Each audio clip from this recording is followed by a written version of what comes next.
ý ca lương sương ông niệm sáng đâu ba na xếp na tuam sa xem mi đâu ba na xếp na đâu ba na xếp na tuam sa xem mi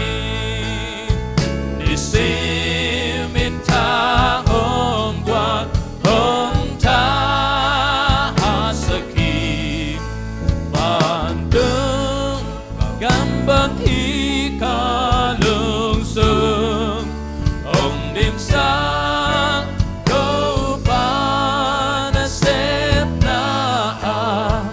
tuam sa xem mi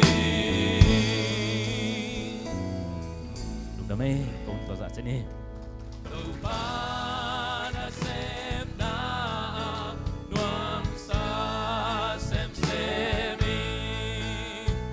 đi xem min tha hôm qua hôm tha hasaki bàn đứng gambang hi ca lương sương ông đêm sáng đâu ba na xếp na